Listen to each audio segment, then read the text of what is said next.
So another question, Katrina, comes up here with the end of this verse. He shall save his people from their sins. How do you understand that? And how do you think some people misunderstand this? So when I look at that and it says that he will save people from their sins, when I look at that, even if I'm to look at myself, sins that I have committed, there are consequences to that. So I'm not going to look at it as if all my sins are covered. It's more of now that I'm aware of my sins, there's going to be some consequences, but I do need to change. It's going to be up to me to change and turn around and not continue to do the same things. A good example would be if a person overeats, and in the Bible it says that is a sin to overeat.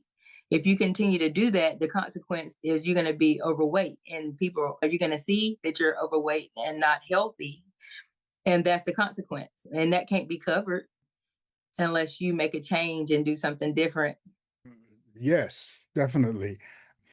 What I would add to that here is what is the definition of sin? Miss Save the people, mark. miss the mark. And to be more specific, the Bible gives us a very clear definition of sin in 1 John chapter 3 verse 4, where it says sin is the transgression of the law. Hmm.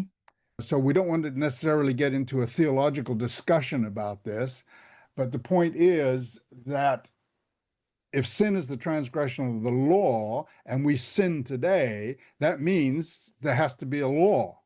Hmm. So, what is that law?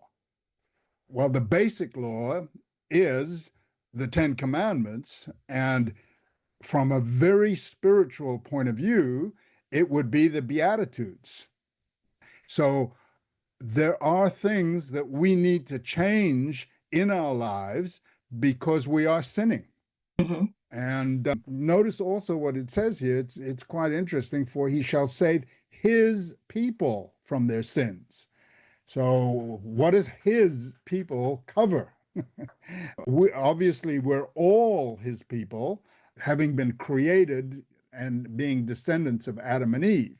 But here it's not talking about the physical side of it. It's talking about the spiritual side because all of the humans, of course, don't accept Jesus for the forgiveness of their sins and have not accepted Christ for the saving from his sins. So if we consider ourselves part of his people, then we have to be looking seriously at what sin is and what laws are and our relationship to those laws. Yes, that part is very important. And when reading, even when you go back to the Ten Commandments and think about the Israelites and their journey, the one part that was missing, they had the laws and they knew them and what to follow, but what was missing was the relationship part with God. And I think that's still missing today. So, yes, He saved us from our sins.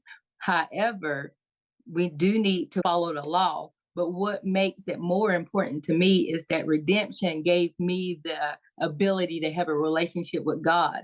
And because I have that relationship with God, those laws look a little different. I want to follow those laws. I have a desire to follow those laws. Uncover the mystery of Adam and Eve's nakedness. Unravel the ambiguous connection between the Hebrew term for naked and the serpent's subtlety. Join us for this free mini-course and gain a profound new perspective on biblical Hebrew. Theexplanation.com/naked